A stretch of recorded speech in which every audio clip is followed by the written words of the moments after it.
Missed an episode of your favorite podcast? Choose from over a decade of content in our archives, not just the latest episode. All free at GCNlive.com. This is your call to action. Get prepared, America. Economy, survival, energy, disasters.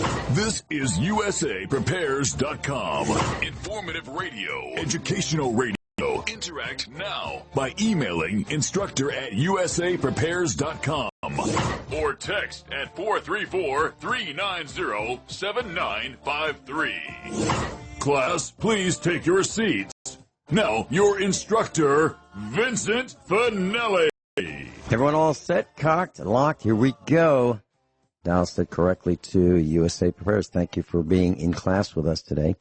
Jason is engineering in Minnesota at GCN, Genesis Communications Network. I'm Vincent Finelli. Telephone call number, if you'd like to call us, 866-582-9933.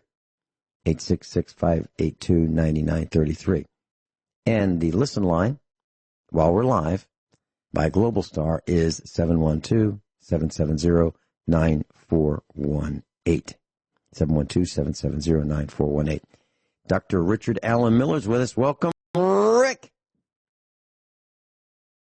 Yeah, well, I'm not where I'm supposed to be. How's that sound? That's because you're in the dark. Yeah, you're in the dark. I've always been in the dark. I have no clue what I'm doing. Yeah. Well, I have an agenda today, and I'll talk a little bit about some of that, and then we'll go where you want to go. But I do have some things I need to say. Right now, Seattle is being hammered. I grew up in Seattle, and I've never seen the snow they're currently enjoying. Now, and that's of the 50, 60, 75 years I've lived, I've never seen the snow like it's going down at this moment. And I'm halfway down the coast in Oregon, right next to the California border. And we got 4 inches last night, which was unusual for this time of year. We normally get our snow in late December or early January. That's when the floods will occur. The snowpack is up. You get a warming rain or something, and it floods. Now, this is almost February, and we're getting 4 inches of snow with lightning. Boom, boom, boom. It is real creepy here. And I don't know what this means ultimately. It's just another little storm out of Canada. However, according to Jet Propulsion Laboratory, this is the entry, and that by 2024, there will be parts of Canada that are no longer habitable. That's according to Jet Propulsion Laboratory. Now, none of us know, but the signs are all here. We're having earthquakes and volcanoes going off. CMEs are hitting the earth right now in unproportional levels. Here we go. Well, so when I mentioned you're in the dark, I was speaking literally. You literally have a power failure, right? Yeah, mine went out around maybe 1:30 or so in the morning. Julie's, who was less than, a mile and a half from me, maybe 2 miles. Yeah, she lost hers at 5:30, and parts of town that you can see down the way still have power. I don't know what that means, but I live a little further out. I'm still in the, next door to town, just a couple of miles. We have no power since 1:30 or 2 o'clock this morning.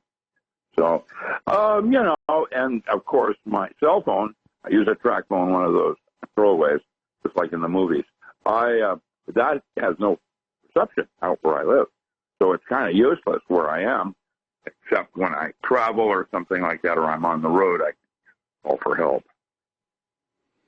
Well, let's talk about that for just a second. So there is this belief that you can pick up a cell phone as long as the cell phone has a charge and you're going to be connected. And that's not true. Because that's not true at all. That's one of the reasons I got rid of my smartphone originally.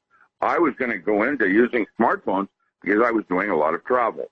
This was about 4 or 5 years ago. And what happened is where I would travel, there was no reception. If I went to like our house. Yeah, like our house. Yeah, like I would go to Chattanooga. Well, guess what? I stayed up in one of the suburbs up on the mountain, and there was no reception. I'd go into Denver, and Denver's a big place, but I'd be up in Longmont or someplace like that, and there's no reception. I would go to Illinois or Indiana or Missouri, like your house, and there's no reception. And so I got rid of my smartphone because where I traveled was the very places that they wouldn't have reception because nobody goes there except farmers. Yeah. Well, that's where farmers live. That's everywhere I would go. There was no reception, and so with the smartphone for me was not very smart at all. And the way AT&T and Pat Bell and all the rest of them run their operations, it's a bunch of Guido. It's terrible. It's usury. It is compunctory, and I can go right down the words with Slim Talk. And I have to tell you that none of this makes any sense because smartphones are only good for large cities, and when the grid goes down, they're going to be useless. Useless. Absolutely useless. And so you want to get a system that works. That is not the usual suspect, like CenturyLink. I thought CenturyLink would be good, no. CenturyLink is just like the rest of them, a bunch of bandits. It's like working on a party line or something. Rick, everybody knows exactly what I'm talking about, too.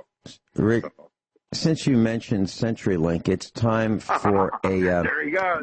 Public... It's time for a public service announcement, according to my atomic clock. So here's the number. It took me 15 years to find this number. CenturyLink used to be a great company. They merged with a company called Embark.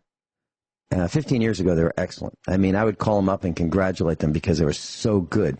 Now I call them up and demand my $50 credit because they're so bad. And they merged with a company called Embark, and they changed their name to CenturyLink. It used to be CenturyTel. Then it was Embark and CenturyTel, and now it's CenturyLink.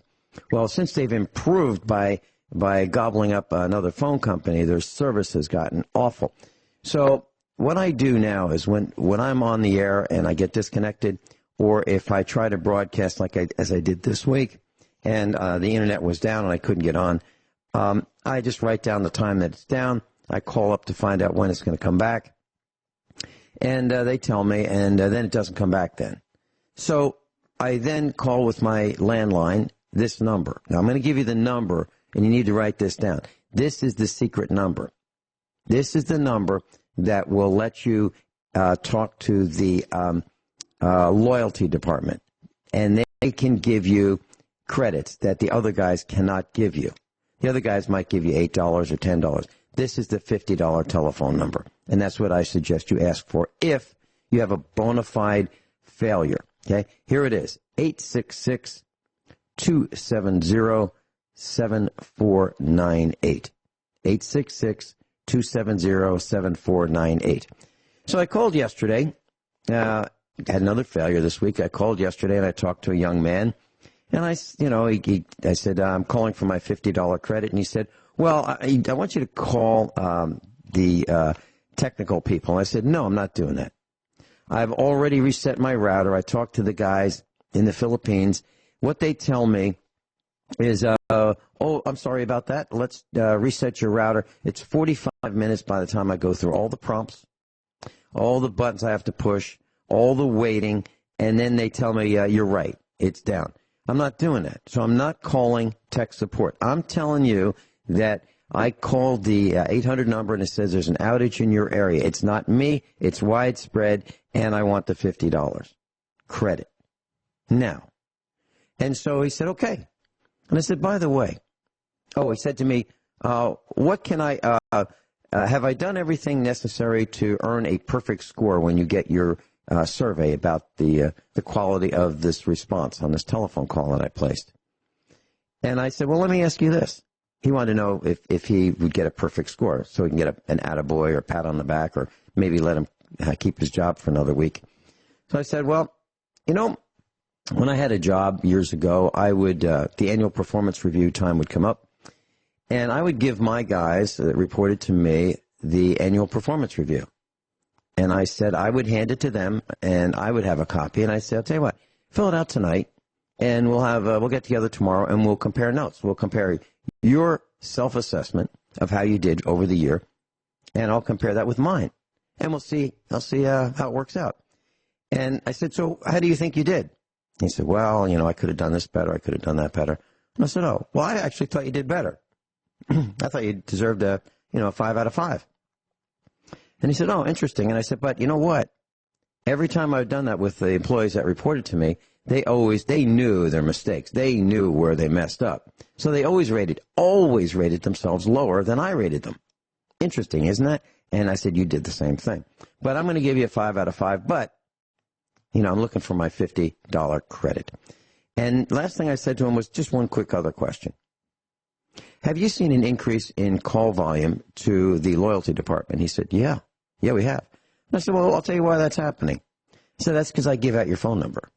He said, whenever our internet goes down or our phone line goes down, when it comes back, I call for my $50 credit, and then I give my the radio class, your number, 866-270-7498.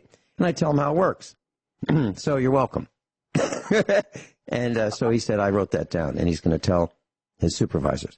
And the point is, I said, look, I feel this is going to happen. One of these two things. Either going to stop having internet and telephone service out in our area because you get so many calls and you just don't want to fix it, or you're going to fix it so you get fewer calls. One of those two things is going to happen. And I believe that's correct. So that's the public service announcement for CenturyLink's 866-270-7498. If you have a bona fide reason, give them a call and tell them you heard on the radio that you're entitled to a $50 credit every time it goes down. Rick, any comments? Yeah, go for it, because they did. Can you repeat that one more time, please? I said go for it, because they did. Yeah. They went for it. They took advantage of you. You take advantage of them. What's the difference? Well, I don't look at it as taking advantage of them. I look at it as settling. But it's like you have it coming, and the rates that they charge anyway are exorbitant. What they're doing is charging as much as they can without the FCC getting involved. And that's right. That's exactly right. And it used to be $19.95 15 years ago. Well, there it is, and there we are. And now so if they're going to go for it, you get to go for it too. It's all in the game, and you let them know that, and maybe, just maybe, it won't happen, of course, but maybe they'll change the game so they actually are trying to do the right thing. Good luck with that. Yep. And the interesting thing is, when you talk to the people at CenturyLink, be really polite. Don't yell and scream at them, because they can give you that credit. And every time the telephone line goes down, I call them for it. Now, they used to say, well, let's see, that's 86 cents because, you've only been down for half a day. And I go, no. It's 45 minutes to an hour on the phone each time I have to call you guys to tell you that it's down. So we'll be right back. Rick, maybe we should give another PSA. So, class, if you have the need to have your vehicle towed, to a repair center of some kind, and you have two-wheel drive, you need to have it. You need to have it towed so that the pulling wheels or the pushing wheels are off the ground. So, if it's rear-wheel drive, you have the front wheels on the ground as you're being towed. If you're front-wheel drive, you have the rear wheels on the ground if you're being towed. And if you have an all-wheel drive vehicle, you need to have all the wheels off the ground, meaning on a flatbed tow truck. Because if you don't, you will probably destroy your transfer case and or your transmission. So I just want to let you know that you can't just pull a vehicle without knowing the drivetrain. It's really important. So look at your owner's manual. It'll tell you. It'll tell you exactly how to tow the car. Because what's happening in the wintertime is cars aren't starting, and they're being towed. So flatbed is always the best choice, but it's a little more expensive in most cases. So I just wanted to mention that. Rick, one of the things that I'm concerned about, and probably you and our entire class, I'm sure, is fracking. And that is injecting chemicals into the ground and water into the ground and then causing the ground to fracture and split up. And so those chemicals travel under the ground. What are your concerns about that for water that is potable, drinking water? What are your thoughts? Well, just right out of the gate, you're contaminating the groundwater. And so the groundwater is a filter, but look at what's happening in Flint, Michigan, and other places like that. The water is full of arsenic now, and it's toxic. And they're beginning to outlaw fracking everywhere except Central and South America. And really, you have no idea what is happening today. The media is not reporting the accuracy of what's really going on. And these big companies like CenturyLink, for oil and whatever, they're out there pumping illegally in other countries where there isn't the scrutiny that would happen here in America. It goes downhill from there. Most people don't realize that Trump gave the okay to take out that creepy general 6 months ago. And why? He was planning a coup against Iraq. Iraq has a government that we may not see eye to eye on and are doing things that we don't want. But the reason they had the huge riots was because of the popularity of that general who was going to do a coup on Iraq. And what Trump did is avoid a war, not create one. Now, I'm not for Trump. I'm just telling you how bad the media is in reporting what's really going on and why. And if you think our phone companies are ripping us off, you have no idea what they're doing in Colombia, Costa Rica. It's terrible. And worse than terrible, that's why they settled in putting all the banks in the Bahamas. They can get away with things they couldn't get away with in Europe. Rick, I mentioned on the air that people around our neck of the woods think it's a requirement of them to throw their trash out the window of their vehicles as they drive down these dirt roads. And it takes me and our family a long time to go walking down the roads with a 5-gallon bucket and gloves and, picking up the bottles and the McDonald's wrappers and the Burger King wrappers from 20-something miles away, and the fast food containers and the beer bottles and the cigarette packages and cigarette butts and the rest of it. It takes a long time for us to pick that up as compared to how long it would take for the people who throw the trash out their windows to just put it in a trash container and throw it out themselves. And so I look at the oceans and how long it's going to take us to clean up the oceans, and that would be forever, right? I don't think we can clean up the oceans. There's so much plastic in it. My opinion is we need to stop the overpackaging. We need to boycott the companies that sell overpackaged products to make them puffed out, look bigger than they actually are. And when we come back, can you share with us what your thoughts are? Do we just bring all this overpackaging back to McDonald's and bring overpackaging back to the Chinese factory outlet and say, yeah, I know that you guys wanted this back, so here it is? What do we do?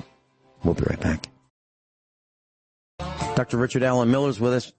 Class, when I lived in Virginia, you would see these Chinese factory outlet bags, these lightweight plastic bags in the trees. They'd be caught on the barbed wire fences. They'd be blowing in the wind, and they're like everywhere. And they were blue, kind of a strange colored blue. And you could always tell because they were the Chinese factory outlet, Wahlburgers, Walmart, whatever you want to call them. Those guys had a unique colored blue bag. Well, they decided that people were seeing the bags stuck in the trees and everywhere, that they changed the color to white. just like everybody else's bags. So now you can't really tell from a distance whether it's, the Chinese factory outlet bag or whose bag it is. So it didn't stand out because their bags were everywhere, flying around.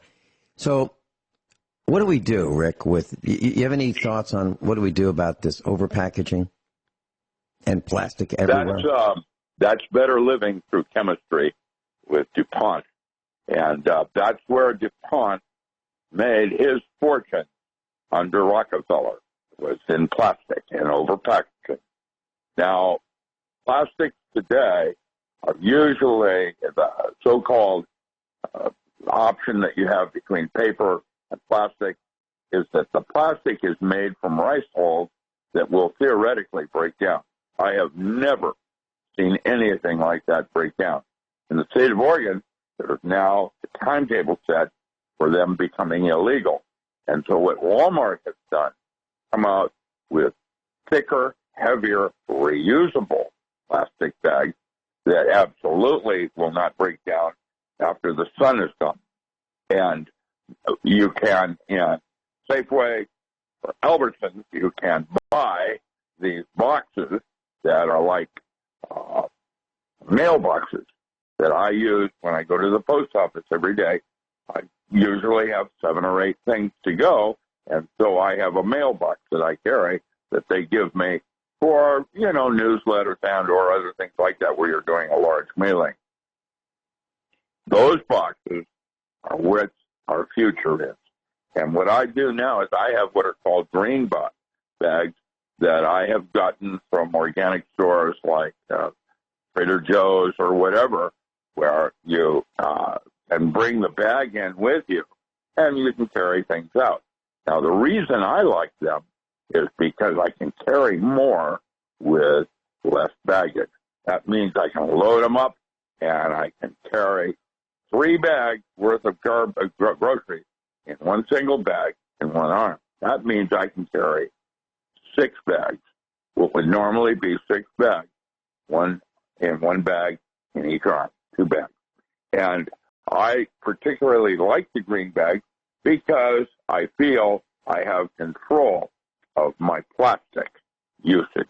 Whenever they offer plastic or paper, I always use paper, but realize that that's also taking down a tree. And so what I'm doing now is I carry these little bags. And these bags are, they will last forever, and I can stack things up. And if I'm very clever, I can get 3 bags worth of groceries in one of those bags, and I can carry it with one arm with 2 fingers. 2 fingers looped under it and my thumb over it. And that's usually how I carry it. And I think that that's the future. I think that carrying our own way home is a better way than having the store conveniently apply it so that the mafia that runs the garbage dump has more larger dumps going faster and faster. I remember when Eugene first started a dump near or just off the freeway. And today, less than 30 years later, that is a huge dump that takes over half the freeway side of it's unbelievable. And to realize that all your garbage, your different groups that run the local garbage truck, that's all mafia. That's Italian mafia is what I'm talking about.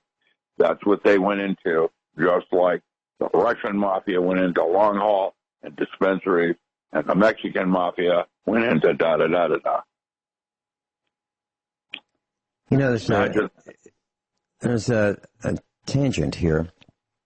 For those who have owned Volvo cars, V-O-L-V-O, and we have, our family has, and I thought they were pretty darn good. I mean, they weren't the best looking.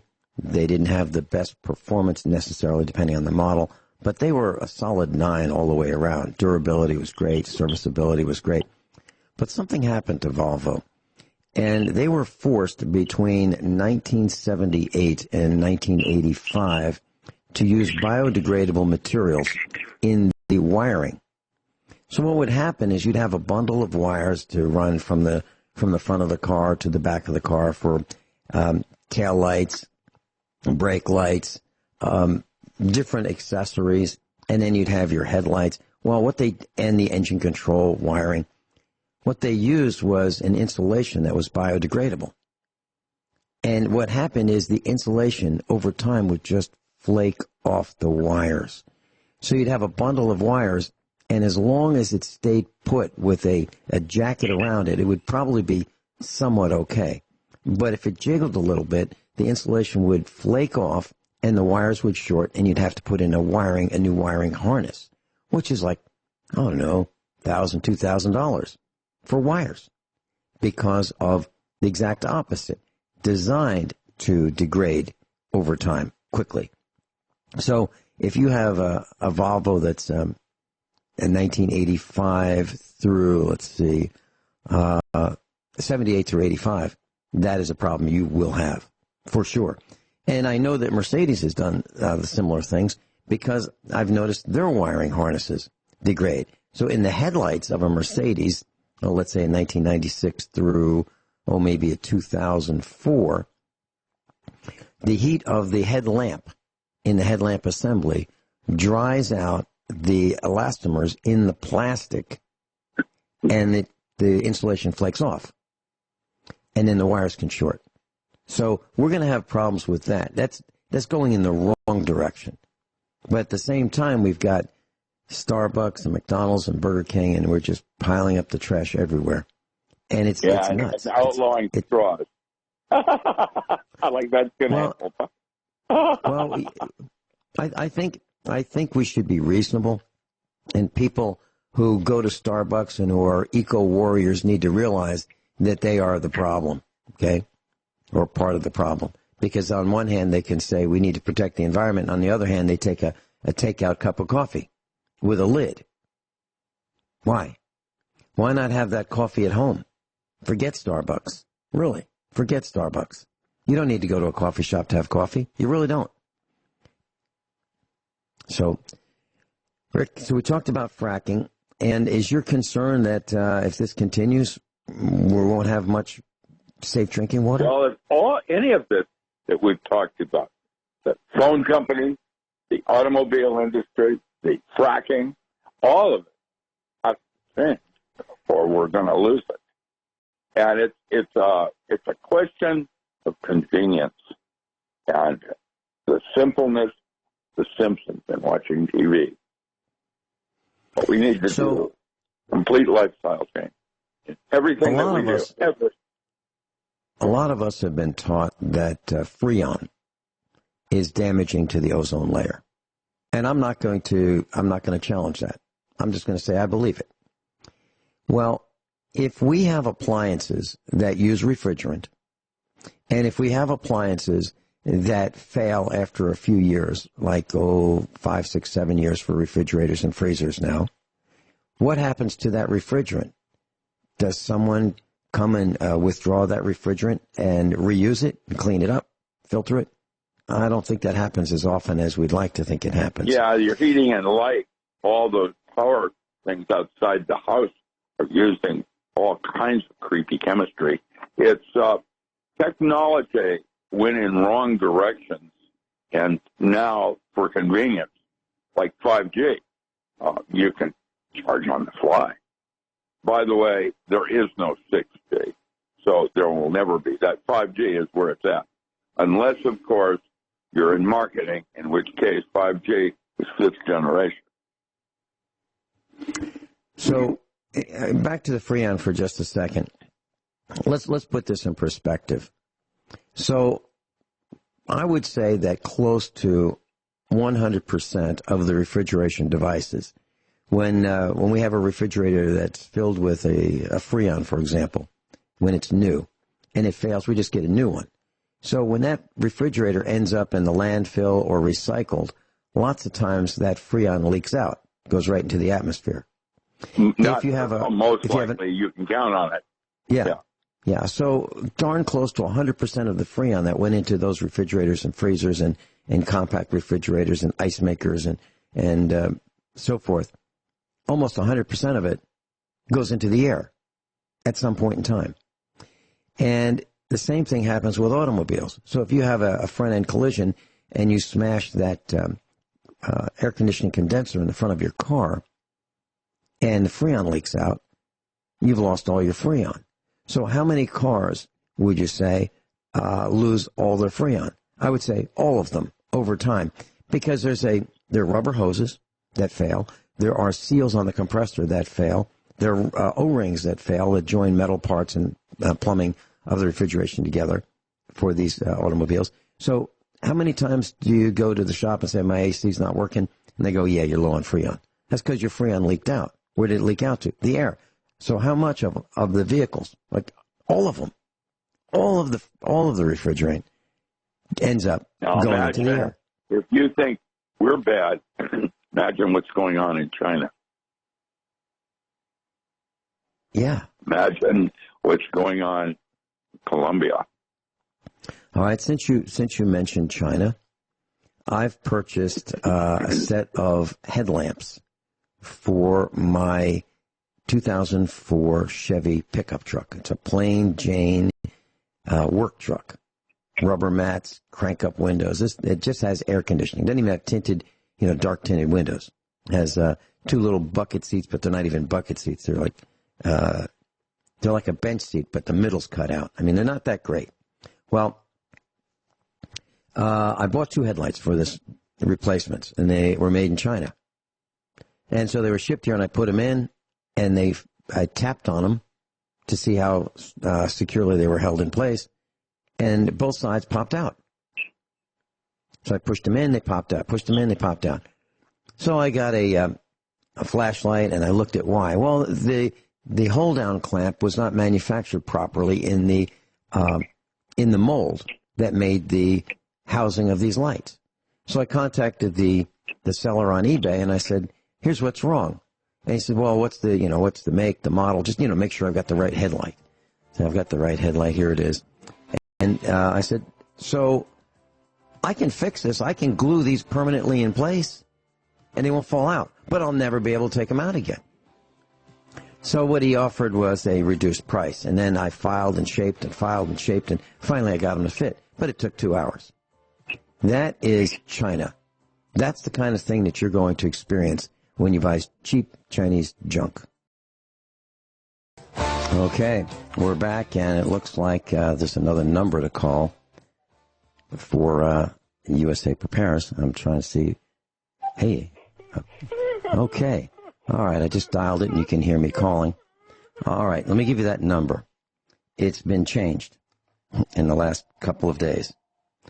So that telephone number is 641-793-4512.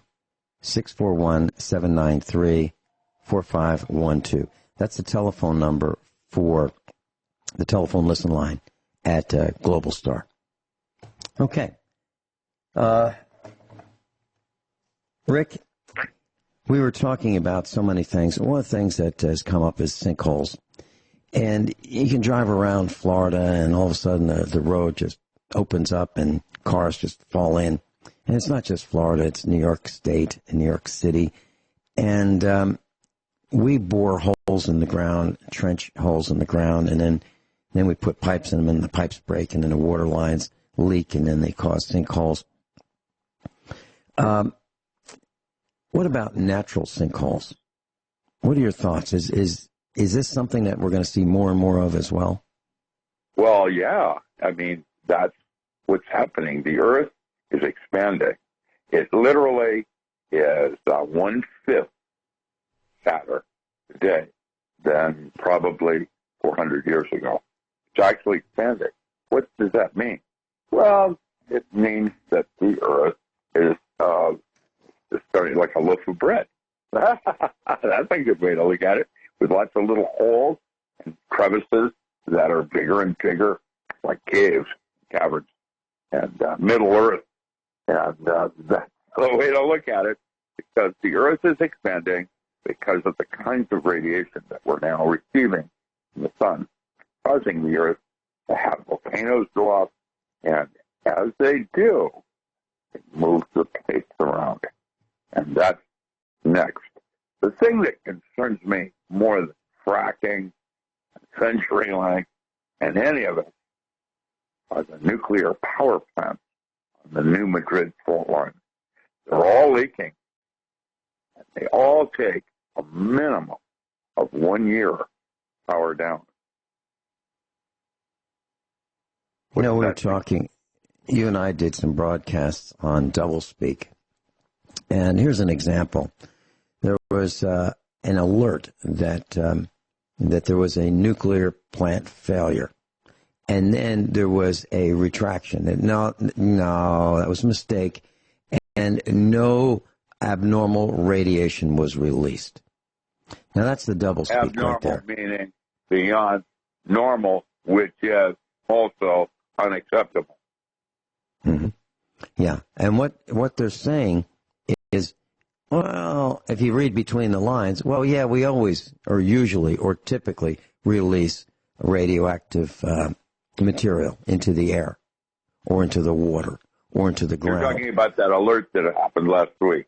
Yes, I am. Mm-hmm. Yeah. And so the retraction was no abnormal release. So what they're telling you is everything's okay, but we didn't release any more than we normally release. That's what they're saying. But that doesn't mean it's good. Right. And that's the doublespeak, and that's just a perfect example of doublespeak. And I'm hearing it every day. A couple days ago, I heard the term new and improved. There's no such thing as new and improved in my world. It's either new, never before available, that's new, or improved, or something has gotten better that had already existed. So you can't have new and improved, but that's doublespeak again. So, class, what I'm trying to say is, and Rick and I have done multiple broadcasts on doublespeak, and we tried to inject some humor into it. I thought it was pretty funny. I kind of got some chuckles as I was writing my half. I was amused. You know, simple things amuse me. But in reality, the reason we did that was to teach you that what you may hear in the media may be an absolute lie via doublespeak, designed to mislead you, absolutely mislead you. How about this one? No new taxes. We'll just increase the old ones. That'd be no new taxes, right? Just one more simple example. But, new and improved. That's right. That's a slap right in your face. Rick, the Earth is expanding. Does that mean, if you think about this, the outer layer is expanding the most as compared to inner more layers? That part, I don't know. I'm going to presume so, yes. But, all right, so if we have... that would be what causes the sinkhole, is that the inner part is expanding faster, and the outer part can't keep up, collapses. Okay, so if we have pipes in the ground and wires in the ground, and the coefficient of expansion is different, there's going to be breakage. There's going to be leaks and broken wires everywhere as the Earth continues to expand. Rick and I will be right back after these commercial announcements and top of the hour news. All right, class, I've got another telephone listen line number for you.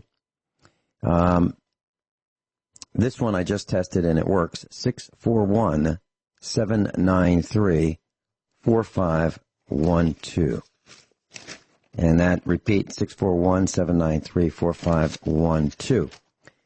Dr. Richard Alan Miller's with us. Rick, your latest version of ESP, Induction Through Forms of Self-Hypnosis, it's available, second edition. How do we get it? You can order it right off my website, directly from me. It's numbered, and there's numbered editions up to the first 400. I have some other things. Because of it, I am strapped for cash. And so I went on Facebook to sell a few things of mine, and I hit a button which put it on my website and, added the exposure. And boy, did that work for me. I have a need right now for help. I can't make it through the month without selling some of my magic books. I sold a robe that belonged to Samuel McGregor Mathers of Golden Dawn. I sold that yesterday. And I have a bunch of artifacts. I no longer need them. I'm downsizing. I don't need to give them to my children because my children aren't interested in the area in physics that I do. They have their own life and they own directions on things. And so they have no interest in magic and witchcraft and, that kind of thing. However, a lot of Gen Xers do. That is the trend now. And they're not interested in religion. They're interested in witchcraft. And so I have decided I was gifted. Somebody gave me an online university that is probably worth maybe a couple $1,000s in terms of the paperwork of legality and registration and getting all the forms done. And it's a 501c3 out of Florida that I'm going to turn into. It was originally set up by the CIA and the Brazilian Secret Service. And it was never used. It was going to be one of their fronts, and they never used it. And so my very good friend that ran the Brazilian Secret Service gave it to me because, quote, he would like to be Brazilian Lodge, just like Aleister Crowley did it with Moda. And what I'm going to do is turn this into a Harry Potter-like university in metaphysics. And National Geographic children out of the UK liked my Aqua Girl and the Lost Secrets of Water. It is a manga comic for children in National Geographic. And that has 9 issues that are going to run if I can find a good cartoonist to work with my writing. Now, if that works, I'm going to take the work I'm going to do with this university and convert those into manga comics for children, because children are starving for technical and valid information on metaphysics. And you ought to see Megan, the metaphysical Megan. She's this girl that she was on Twitter and went ballistic when she tanned her butthole. It went ballistic, and the people thought it was very funny and all of that, where she's using a yoga position to tan herself. And I've decided that I'm going to try to add some humor to what I do so that everybody gets what I'm trying to say. And it's humor is the link between being androgynous and having a physical mate. In the tree of life, the 2 outer paths go to God, are the hermit and the lovers. And the path that connects them is humor above Christ consciousness, what we call Tipperary.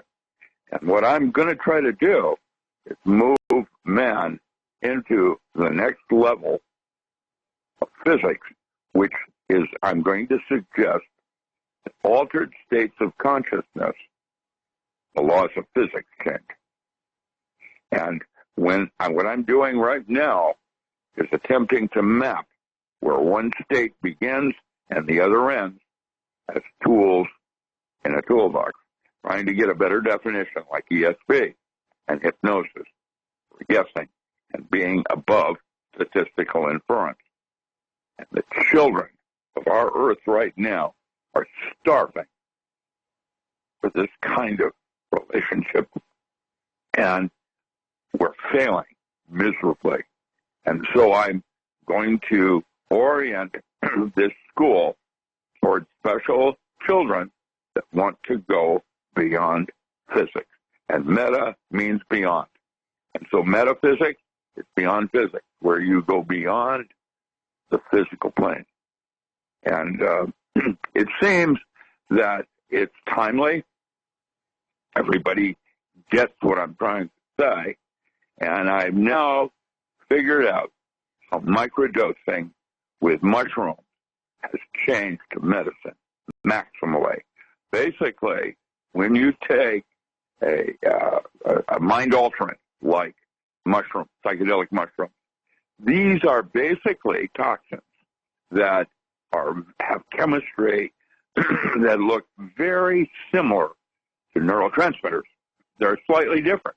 And what happens is the brain freaks out seeing these look-alike neurotransmitters entering the body.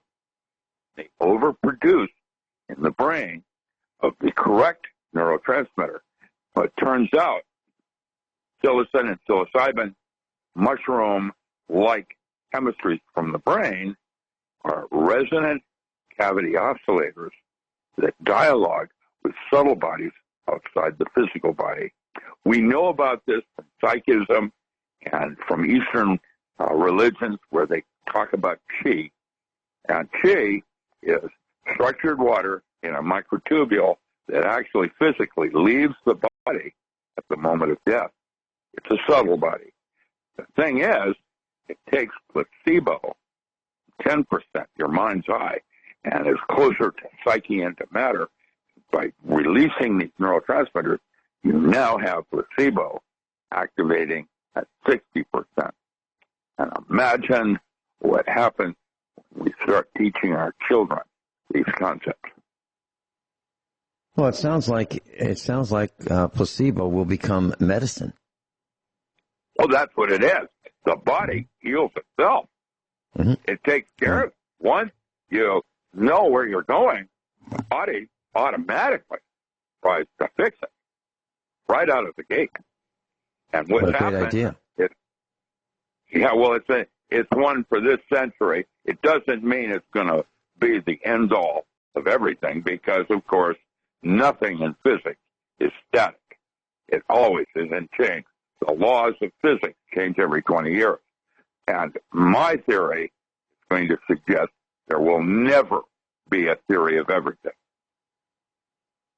It sounds like that's because the laws of physics were written by Congress. Well, I'm not sure if that.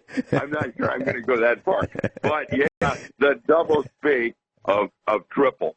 That's right. I think that, and what I want, even though I'm owning this university, I'm not going to run it. I need a Dumbledore, somebody more neutral than me, and I'm hoping that there will be teachers in this university that absolutely contradict what I'm teaching.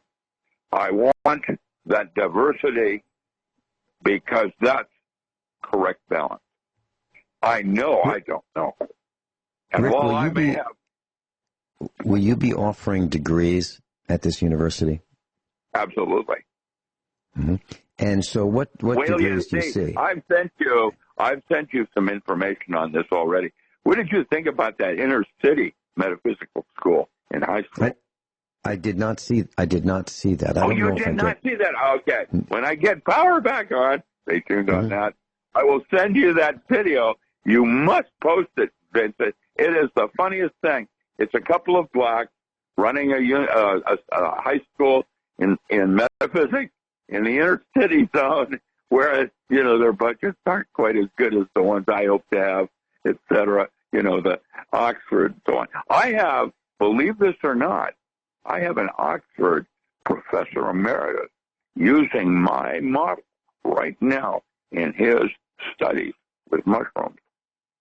It doesn't mean that it's right. What we needed was a handle on how to approach things outside of space and time. Space and time are not real. They're construct in the way a human being organizes information. And space, is it curved or is it shortest distance between 2 points is a straight line? Yes. The answer is both. And if you say that space is curved, you can, with very simple tensor math, prove the Earth is flat. Now, why would you want to see the Earth differently than being flat? Well, because if you look at it this way, you have these doors that are available to you. If, however, you look at it that way, then you have those doors available. And what is wonderful is that all of the doors are available based on your belief system. And your belief system is not an absolute, because if you were born in Iraq, you would not be a Christian. Now, does that mean everybody born in Iraq is wrong? No. It means they see the universe differently and have access to different aspects of the universe. You do not. And so belief systems, like I train Navy SEALs, is a tool in a toolbox. And when you go to Iraq, you would not go as a Christian. It would be like wearing a sweater in the heat of summer. It doesn't mean you throw the sweater away. But, you put it, fold it up neatly and put it in the drawer to use at a more appropriate time when it's necessary. And that's what's wrong with Christianity today. They do the very thing the whole structure of religion is based on not doing, making judgment on another. Fascinating. And when we come back, Rick, would you tell us what degrees you plan on offering? Bachelor of Science, Associates of Science. Yeah. Well, Masters. We'll do the lodge one. We'll do the way the Masonics do it. How's that? And the one I'm interested in is the doctorate. We'll be right back with Dr. Richard Alan Miller. Dr. Richard Alan Miller's with us. Website, richardallanmiller.com, Richard, A-L-A-N, Miller.com. Rick, so seriously, are you going to be offering a doctorate at your online university? Not only am I going to be doing that, it's going to be valid. Mm-hmm. So seriously, I'm very serious about this. It's not going to be, and Columbia University or some of the others may not approve it. Yeah. Oh, I don't care about that. Who approved Columbia? No, but if you can blow up. Who approved Columbia? Huh? Who approved Columbia? I mean, well, really? that was the university that I wanted to do my doctorate at, and they wouldn't take me because I had been part of SNCC, which took over that building in Columbia. There were 10 of us, took over because of nuclear weapons. Because of that, this is a story that a lot of people don't know. I ended up having to go to MIT, which was better, actually, for what I wanted. And that's where I got to meet Albert Senskorky, Dr. Charles Muses, Dr. Edward Horton. They were professors of mine. And I am blessed with my history, and I'm going to try to give it legs and leave something for men that you then and others pick up and write your own books on. I'm not the bottom line. I'm just one more footprint for man. My goals, and I think, are valid. I think that I have something important to give back to humanity like it's given to me. I'm very blessed. In my youth, as a child, they thought there was something wrong with me back then. And they wanted to put me on lithium. Ricky asked too many questions, very disruptive. And that was one teacher. That was third grade. Fourth grade. Mrs. Reed. Well, yeah, the fourth grade, Mrs. Reed realized I didn't even read English yet. And so she kept me after school every night. I learned how to read English. In 5th grade, I read every single science fiction story in the public library. In 6th grade, they wanted to advance me into high school, and that my mother wouldn't let them do that either. So they didn't get me on lithium, and they didn't advance me in school. And so I'm basically a functioning savant that is gifted and normal, semi-normal. You see how I am.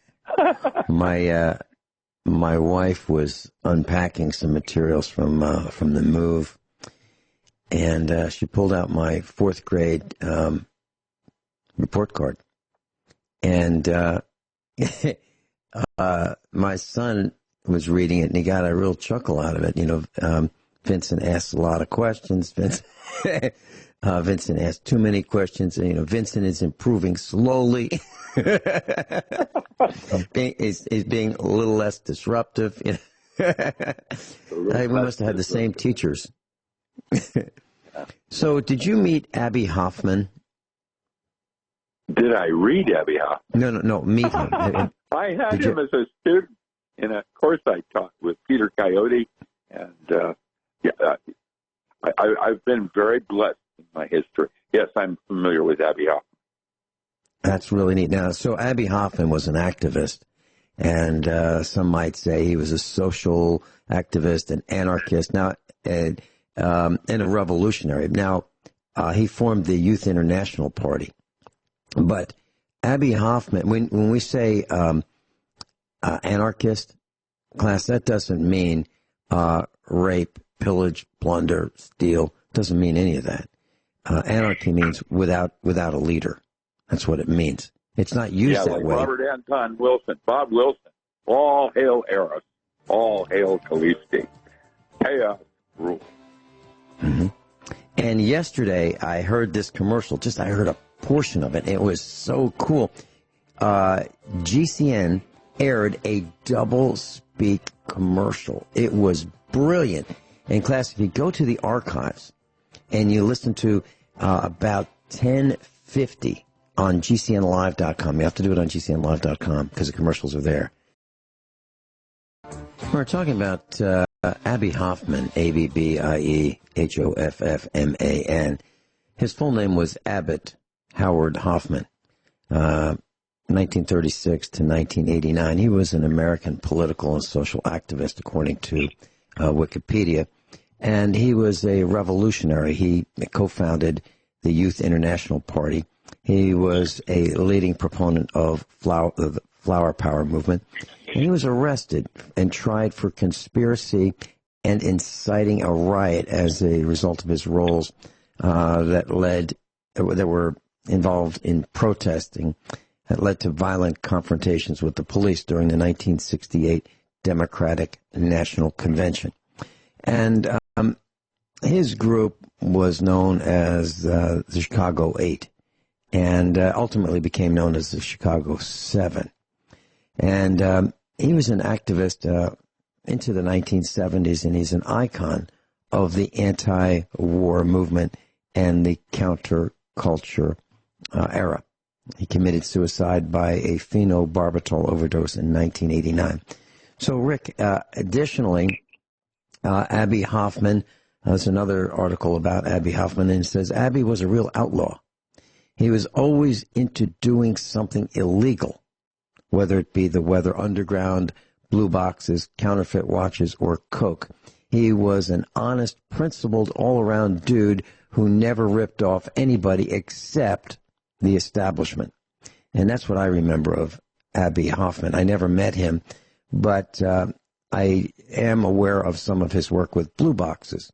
In class, a blue box is an electronic box that would generate... I'll just tell why a little I'm bit. laughing? Yeah, why? Because Michael James Riconoscuccio, a.k.a. Captain Crunch, was my best friend out of Tacoma. And he used to come in and to my bookstore in the 70s, which is where I met him and Albert Hoffman and others when I was working military. Well, so class, the blue box, there's a red box, a blue box, and a black box. And black box, yeah. Ding, ding, Yeah. ding, ding, ding, ding. Yeah, and and if you ever used a payphone, of which I don't know if there are any left,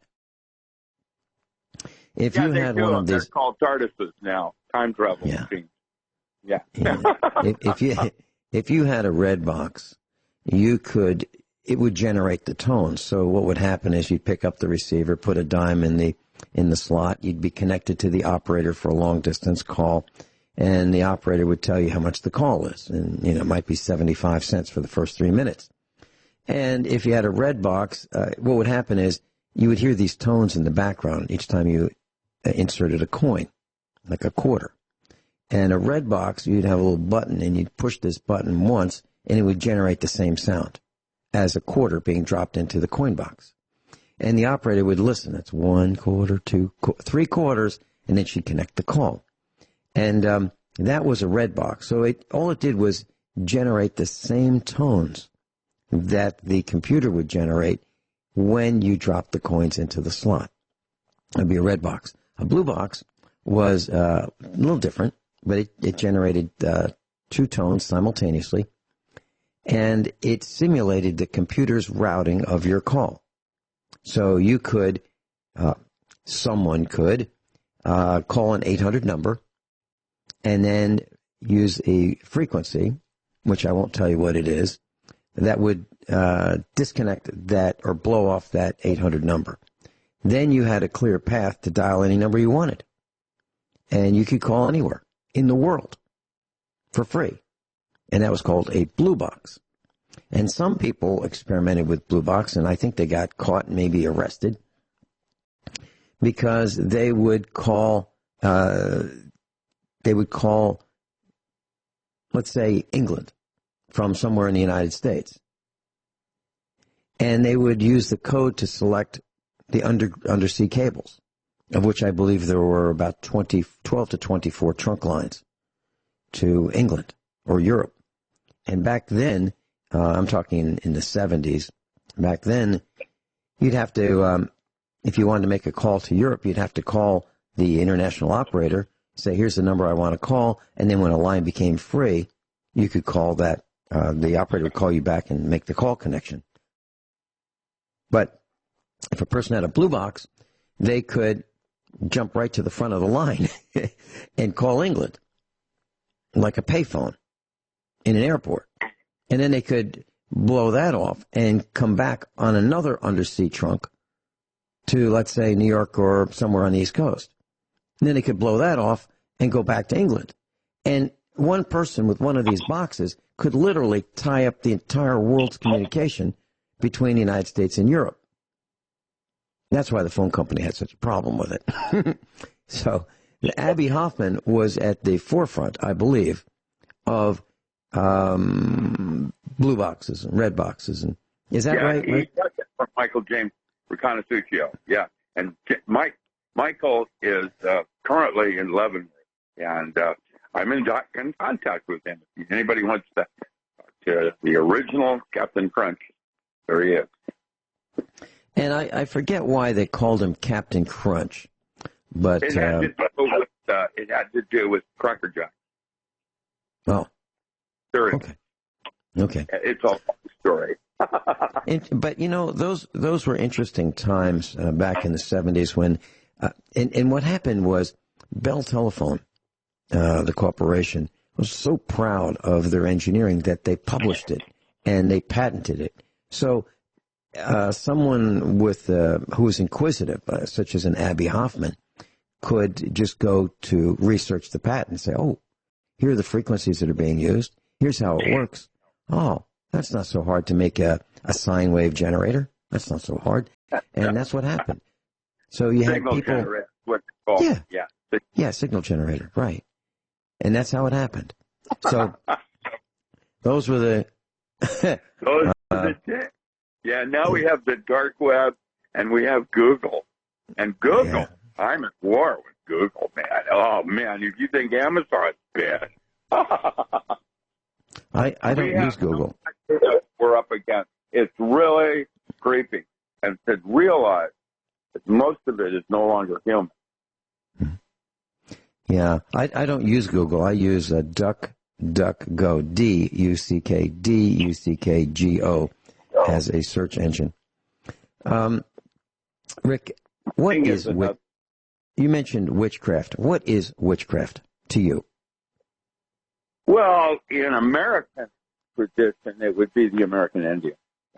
He is oriented in totemism and animism. And I taught this at the University of Washington and at Evergreen. I was first faculty at Evergreen, teaching these courses way, way back when. And Evergreen now is an alternative university, and I was part of that. And now I want to do an alternative metaphysics university. And I would like other people, besides myself, teaching there. And I think there's a perfect place for you as our janitor. You think there's a perfect place? What was that? You working as the janitor, in the place, because it's going to take all of your skills to pull it off. Trust me. Well, what I was thinking is the janitor's office near the electronics lab? That's what I want to know. Yes. Well, no. It is the electronics lab. That's why it's the janitor. It is. No, I'm going to have fun with this, and I'm going to need a lot of help financially and physically. I'm going to need webmaster. I need one now, really bad. I need someone that can set me up on online teaching. Now, I've got Nuetti up in Roseburg, but I don't know if Bob Kraft wants to do that or not. But see, I'm going to need I've got a list of things that I need done. And I can't get there from here with my current resources. I'm going to need some individuals, people like you, that would be willing to offer other classes besides what I'm teaching. You could do one on automotive, how to, make a DeLorean. I don't know. That's what's really needed, to go to the place where it's not about money. Does everything have to be? Does everything have to be legal? Well, that's why they did. That's why they did the Bahamas in the first place, for banking. Mm-hmm. Yeah. What I was thinking, Rick, there's no reason why vehicles should be getting so few miles per gallon, in my opinion. I think that the engine. No. Yeah. That's why I asked about legality. We have these catalytic converters on the exhaust systems that superheat the exhaust, so it forms really tiny particles that stay airborne for months. Whereas if we had a diesel engine that just had smoke, it would fall down within an hour or so. So instead of breathing it all, it'd fall down on the ground. So and I got to tell you that there's a real easy way to improve the miles per gallon of these vehicles. It just takes maybe an hour, and you can pick up 15%, 10%. You could run them on water rather than gasoline. You could. There's a bunch of things you could be doing. Well, I used to race cars back in the 1970s, and I still have my race car. I was in 1968. You were a gearhead. Well, I literally race cars. I am. Gearhead. Yeah. And I still have my old race car. It's a 1968 AMX 394 speed. And I put it on the track, and I tried lots of things. I tried increasing the turbulence of the carbureted mixture of air and fuel. I tried different fuel ratios. I tried water injection. I lowered the resistance as best I could of the parasitic drag of everything on that car. And, I found out things that worked, things that didn't work. For example, here's a real simple thing. I took off the air cleaner on the racetrack. I had the hood on the vehicle, and I put a large tomato can, which was the exact diameter of the carburetor, and I channeled the air straight down. So instead of having more turbulence, I channeled the air so it goes straight through the Venturis, the four Venturis of the four-barrel carburetor, and I picked up about 1/10 of a second time decrease, meaning I went faster just by doing that. And how much did that used tomato can cost? It was free. I just took a can opener, I opened both ends. And so there's simple things that you can do. You can increase the temperature of the air mixture. You can decrease the temperature of the air, make it more dense. You can modify the spark plug so that the spark actually points where the combustion needs to happen in a wedge-shaped cylinder. There's so many things that you can very easily do that are almost free. All you have to do is think about it a little bit. And that's what I did. I tried increasing the restriction of the exhaust, and I ran open headers. I got a worse time with open headers than I did with the factory exhaust system. How about that? We'll be right back. So I'm thinking about this janitor's closet that you've got next to the electronics. Not a closet.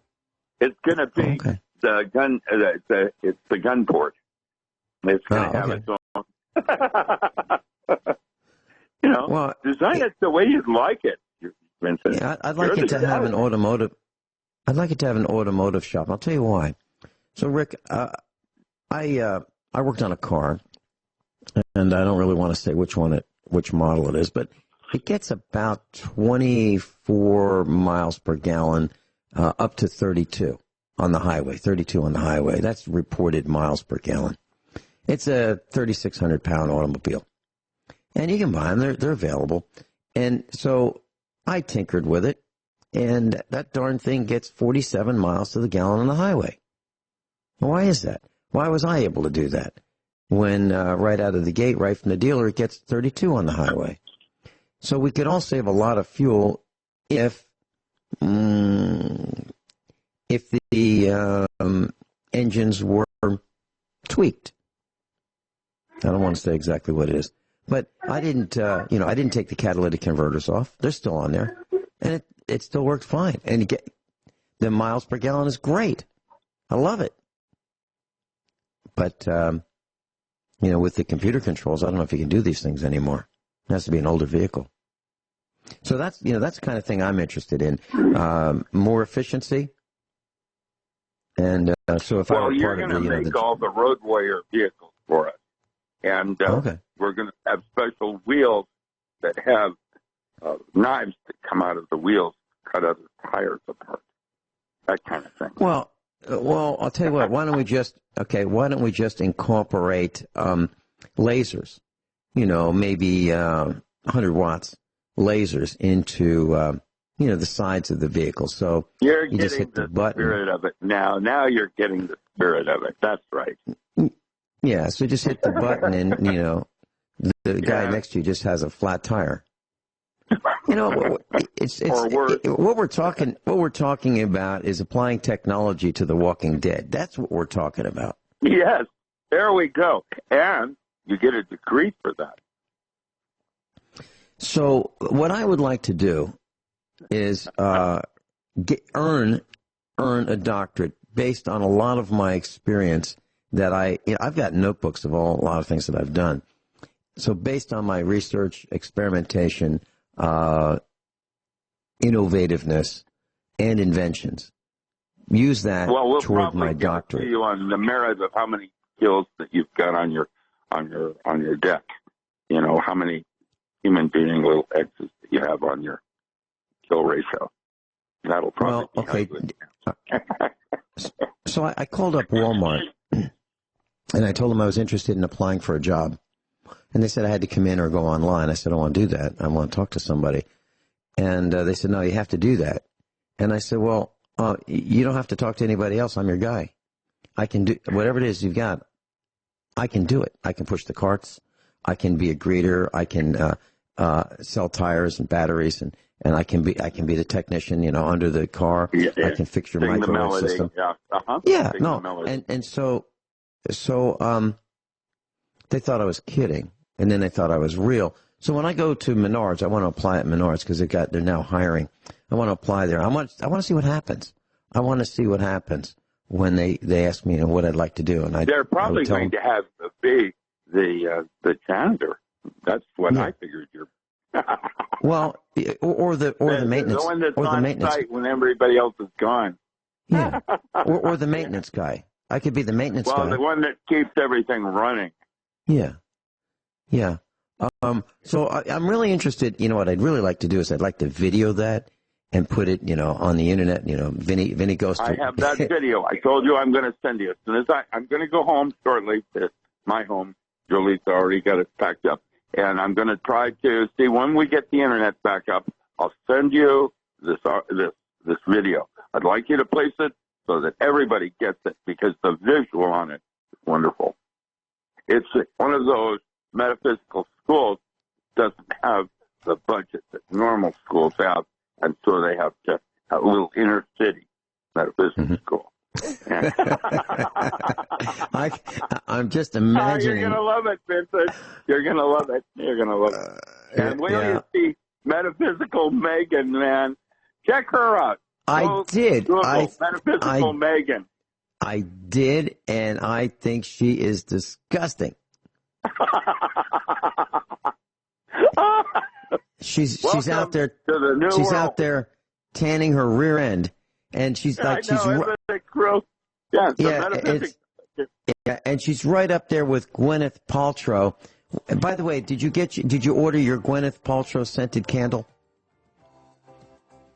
No, I don't know anything about that. Okay. Well, Gwyneth Paltrow has this candle. It's $75. It's in a black kind of a cup, like a mug, like a USA Prepares coffee mug, black, that kind of a shape, but without the handle. And it's got wax in it, and it's vagina scented.